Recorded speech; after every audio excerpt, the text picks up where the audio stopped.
kodwa ke ngifisa nje ukuthi ke ngudlulise kakhulu bafowethu ukuthi masuke siyogida kulama senti lawo sesiwathole noma suke amancane ngoba phela sigida ingoma engisho kanjalo kuyayenza impact kakhulu kulezi ingane isigida nazo ingoma siyakwazi ukuthi silekelelane mina ke nginenhlelo eziningi kumanje nje kunohlelo engiphe kwalo kunegenge engifisa ukuyifundisa kunengoma la engike ngadlala ngayo ngike ngayibona ibhizi enkundleni zokuxhumana ethi umuntu okhubazekile lengoma umuntu ekhubazekile umuntu kuthiwa nangu Mthakashana we so abanye abantu bebenakho ukucabanga noma ukuyibuza ukuthi engabe lengoma kwakwenze njani ngiyakha mina ke bafowethu ngumuntu okhubazekile ayingisho kanjalo but ngaba nenhlanhla ukuthi ekukhubazeni kwami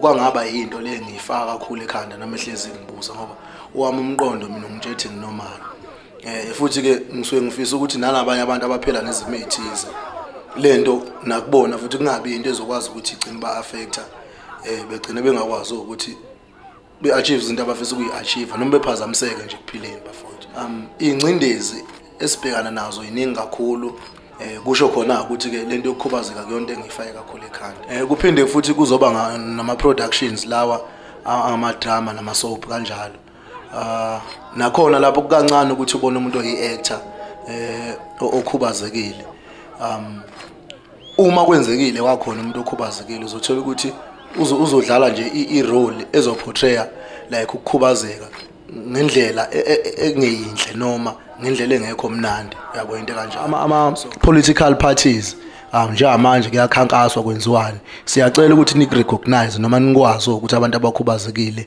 bayingxenye yokuthi ama-political parties abuse ukubanikeza ama-opportunities ukuthi bezoyiveza bayakhunjulwa bayaziwa ba-recogniziwe ngingafisa ukuthi lokho nikuthathe into consideration kanza kwethu eMhlathuze eBay ubabumeya wakhona babomngwezi unongibiza kakhulu makusuke enza imicimbi umuntu oba-recognize kakhulu abantu abakhubazekile nangapha ngakithi emandeni babomdlalosi umeya uyangibiza naye mayisuke ekhuluma uyakumuza ukuthi uyakurecognize ukuthi izinto ezenziwa abantu abakhubazekile zikwazi ukuphusheka nakwezinye ke indawo la ngingibizwe khona angithathelele ithuba ngibingelele wonke umuntu obukele lo mbukiso njengamanje kwi-channel kamfowethu uNhlakamdlalosi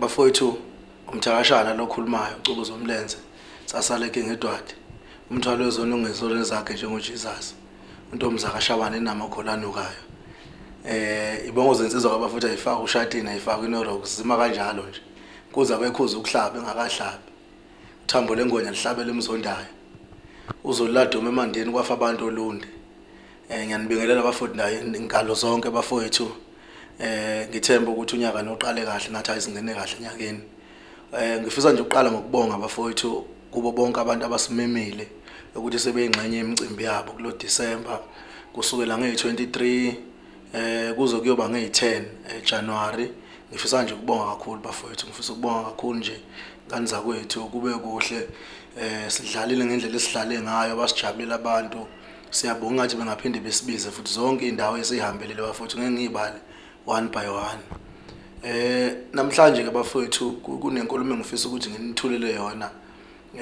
esuka emzweni yami nasemcabangeni yami ngiyafisa abafowethu ukuthi lenkulumo lena ningayizwa kabi uma ukuthi khona efika kabi kuyena ngiyafisa abafowethu ukuthi ke angixolele ngizobe ngingaqondele ukuthi kube khona umuntu engizomona noma engizobeka kabi kuyena kuwukuthi nje phela kuye kwenzeke kwesinye isikhathi uhlala kube khona izinto ezicabangayo kunengoma la engike ngadlala ngayo ngike ngayibona ibhizi enkundleni zokuxhumana ethi umuntu okhubazekile lengoma umuntu ekhubazekile umuntu kuthiwa nangu Mthakashana we so abanye abantu bebenakho ukucabanga noma ukuyibuza ukuthi engabe lengoma kwakwenze njani ngiyakha mina ke bafowethu ngumuntu okhubazekile ayingisho kanjalo but ngaba nenhlanhla ukuthi ekukhubazeni kwami kwangaba into le ngiyifaka kakhulu ekhanda nami ehlezi ngibuza ngoba owami umqondo mina ngitshethi nginormal. So ke uma ngifikelwa imicabango noma izingoma ezinjengalezi ngisuke ngizama ukuvezela abantu ukuthi lento yokukhubazeka kuyonto engashamed ngayo noma into engibusa kakhulu ekhanda lami engibusa ngithatha njengento nje engangiphazamisa indawo. Futhi ke ngisuke ngifisa ukuthi nalabanye abantu abaphela nezimo ezithize lento nakubona futhi kungabi into ezokwazi ukuthi igcine ba-affecta begcine bengakwazi ukuthi be-achieve izinto abafisa ukuyi-achieve noma bephazamiseke nje kuphileni bafowethu. So njengoba ithi nje umuntu ekhubazekile ngisho ngahlangana nami mina uthi hey khubazekile kuhamba kanjani ngizothi mina hey shema mbana kuhamba kahle niyinizwe-ke nechuno lapho makuzoke kuhlangene lithi hey Mthakashana sishumpu somlenze. Hayi into nje futhi engisuke ngingenendaba leyo nayo ngoba ngiyinsizwe ekugcineni kosuku insizwa ke ibamba insimbi noma ishisa ipholele ezandleni. So nami nje ngiphelela khona ukuyibamba insimbi. Engifisa ukuthi ke bafowethu ngudlulise la namhlanje umuntu kathule acabange noma abheke. Ake ngikhulume nje kuleli side lethu leli labantu abakhubazekile. Ingcindezi esibhekana nazo iningi kakhulu ngokuhlukahlukana kwengcindezi. Kodwa ke njengathi thina nje njengoba nami ngiyigoso ngikulento entertainment ngibuke nje ukuthi kuningi ukucindezeleka okukhona. Kodwa ke kusho khona ukuthi ke lento yokukhubazeka kuyonto engifake kakhulu ekhanda. Yabona nje imicimbi ningi kakhulu khona nezinto ezenzakalayo. Ake ngiqale nje ngenze example mhlambe ngama productions lawo esivamise ukuthi siwabone kuma TV including ama market imarket kanjalo. Thina njengabantu abakhubazekile siyayithenga impahla zokugqoka, siyayishayela imoto. Imoto zethu zizeke zi-edit ngendlela esuke edithwe ngayo. Siyangena ama restaurant siyakwenza konke. Kodwa there is no way ukuthi ungabona iadvert kwi-television kusetshenziswe umuntu okhubazekile. It's either ku-advertise impahla kuzothatha umuntu onormal. So ikhona ke lento ngizothini ama producers noma angazi ngizothini but leyo ukuthi makusuke kwenziwa izinto kucatshangwe ukuthi wonke umuntu okhona emhlabeni onormal of which akukho kanjalo.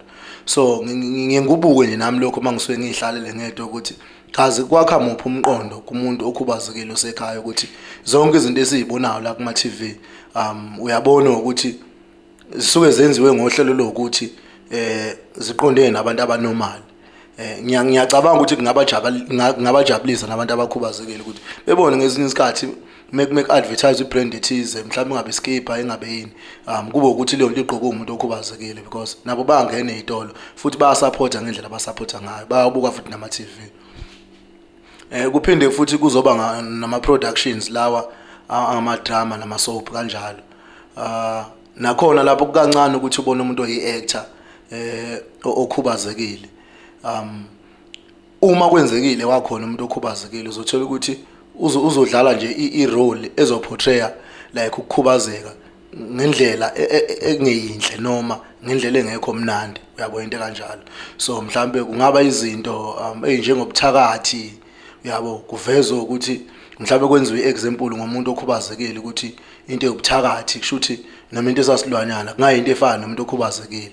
So kumina lokho kuyekhambe kungilimaza ngenxa ukuthi kuyekwenzeke noma usuhlangana nomuntu okhubazekile emphakathini uvele ubuye lo umqondo ukuthi labantu mhlawumbe basetshenziselwa ukuthi mhlawumbe ukuthakatha or something into kanjalo. Kuphinde futhi kuzonqinda izifiso kubantu abakhubazekile abathandayo ukuthi ngelinye ilanga bebe ngama actors noma bebe ngama actress ngenxa ukuthi ama roles abawadlalayo ezitorini ezuke ezibukwa awabi sustainable, awabi made abamafishane futhi bavezwa njengabantu ongazi ukuthi bengasetshenziswa ngendlela okungeyona. So lokho kuye kungilimaze ke nakho.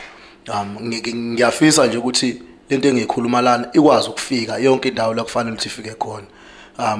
Nginenhlanhla ke mina ngoba ngikwazile ukuthi ngilokhuzane ngikhandela iprofile lapha enkundleni zokuxhumana. So ke ngicabanga ukuthi ke nabanye abantu abakhubazekile inkulumo engikhulumayo bazokwazi ukuthi beyibone, mhlawumbe beunderstand, beyiphushe futhi ngendlela abangafisa ukuyiphusha ngayo. Besiza la ku-entertainment. Ku-entertainment ka-disability sinabantu abangama-poetry, sinama-actors, sinabaculi bangamaskandi, sina yonke nje into ongayicabanga. But kukancane ukuthi emcimbini esukuyenziwe mhlambe omasipala engabe ama-NGOs engabe yini, uthole ukuthi abantu abakhubazekile banikezwe amathuba. So lokho ke nami ngikubone ukuthi ukuthanda ukuba ingcindezi kakhulu. Mina ke nginenhlanhla indawo eziningi engivamise ukuthi ngibizwe kuzona, noma nami ngibuye ngingabizwa. Kuwukuthi ke phela mina ngisebenzisi lokho kakhulu ngoba lento yokukhubazeka njengoba ngichaza nje ngifaka kakhulu ekhanda. Ngenza lento yami engiyenzayo ukuthi umuntu uyayithanda noma akayithandi, silongeze kujabule mina nje nalabantu abayithandayo kusuke ku right. So ke mina ngibuye ngibe nayo ngenhlanhla ukuthi kwesinye isikhathi ngibizwe mhlambe ake ngenze nje example ngapha eMhlathuze eBay, ubaba umeya wakhona baba uMngwezi unongibiza kakhulu makusuke enza imicimbi. Umuntu oba recognize kakhulu abantu abakhubazekile. Nangapha ngakithi eMandeni baba uMdlalosi umeya uyangibiza. Kade ngigida nje emcimbini enze umhlonyana wengane yakhe ngomhla ka 17 December.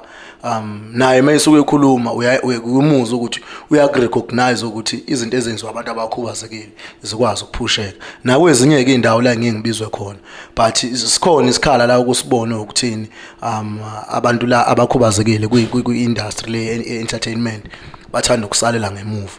So ke ngingathi ke kule video bafethu bengizama ukuthi nginivezele umcabango noma indlela engiviewa ngayo ukucindezeleka kwama-artist noma kwabantu abaphila nokukhubazeka eyintweni okufuze ngabe izona abaphushwa kuzona. Ngifisa ukuthi ke bonke abantu ababukele lo mbukiso njengamanje bazo ukuthi abantu abakhubazekile banamathalente, bakhona emphakathini futhi bayavota, banayo yonke into. So ngisho ama political parties njengamanje kuyakhankaswa kwenziwani, siyacela ukuthi nirecognize noma nikwazi ukuthi abantu abakhubazekile bayingxenye yokuthi ama political parties abuse noma bayavota nabo. So ukubanikeza ama opportunities ukuthi bezoyiveza nabo bekwazi ukurecruita abantu abakhubazekile ukuthi abeze nabo besondele, bayakhunjulwa, bayaziwa, barecognizewe. Ngafisa ukuthi lokho nikuthathe into consideration kanza kwethu. So nje bengizama nje ukuthi ngiveze nje umcabango wami bafowethu, ngizama ukukhulumela abantu abakhubazekile, ngiphinde ngiveze nangendlela engicabanga ngayo. Sengisho ukuthi ke bafowethu njengoba bengade ngichaza nje kulezi imadlanyana ezincane esizitholayo, asibanga ke namathalente mhlambe ukucula njengokucula umaskandi okuyinto ethanda kuba popular kakhulu kulezi insuku, futhi nekwaziyo ukuthi ishintshe impilo zabantu. Lokho engakhona mina angikhumbuli kukhona umuntu okhonjwayo kuthiwa lo muntu usuccessful empilweni ngenxa yengoma, unayo yonke into ayidingayo kunje ugeda ingoma. Ngikwazi ngaze ngikubona, kodwa ke ngifisa nje ukuthi ke ngudlulise kakhulu bafowethu ukuthi masuke siyogida kulama senti lawo sesiwathole noma suke amancane ngoba phela sigida ingoma engisho kanjalo, kuyayenza impact kakhulu kulezi ingane sigida nazo ingoma. Siyakwazi ukuthi silekelelane. Mina ke nginenhlelo eziningi kumanje nje kunohlelo engiphe kwalo kunegenge engifisa ukuyifundisa olunye uhlobo lekhono engibona ukuthi siyalidinga la kulokhuzana kwi-industry yethu lesisebenzayo noma engomeni. Ngizozama ukuhlanganisa nje ukuthi ngikwazi ukuthola amasenti kulama senti lawo engisawalindile njengoba besidlalela imicimbi, and then ngikwazi ukuyifaka esikoleni. Kuningi ke ngikwenzayo, ngiyabalekelela kakhulu nabafundayo esikutholayo, siyabuya sizokwaba ngendlela esikwaba ngayo. Siyafisa ukuthi sibone ngelinye ilanga ingoma yenza ushintsho kubantu esibagedisayo nasezimpilweni zethu. So ke angifisi ukuthi nikuthathe kancane bafowethu lokho enisuke nisinika khona, sikusebenzisa ngendlela okuyiyona. Ngenza sure ke nami ukuthi yonke indawo la sihamba khona izinsizwa zami zihlobile ngendlela okufanele ukuthi ihlobe ngayo, kusuke kuyiseyiwona njalo lawo masenti lawo. So nje ngiyafisa kakhulu bafowethu ukuthi Umthakashana mayikhona indlela yokuthi nimbize, mbizeni bafowethu ezogeda ingoma abantu ingoma yakithi bayithanda bayijabulela kakhulu nje indawo eziningi zonke indawo la ngifika khona bengibone ukuthi hayi cha ibrand yethu iyaziwa noma Mthakashana abantu bayamazi. Bengifisa nje ukugcizelela kakhulu kulokho ngane zakwethu. Ngicabanga ukuthi bafowethu uma ukuthi kukhona umuntu onombuzo noma udinga iclarity noma ongazwanga kahle uyokwazi ukuthi angibhalele noma ngifonele enambeni yami yocingo 066 227 6065. Iyafoneleka uyangithola kuWhatsApp kaMthakashana ingoma kaShameni ku Facebook na Instagram na TikTok nizokwazi ukungithola. Ngifisa nje ukudlulisa kakhulu bafowethu amazwi okubonga, ngiyabonga kakhulu.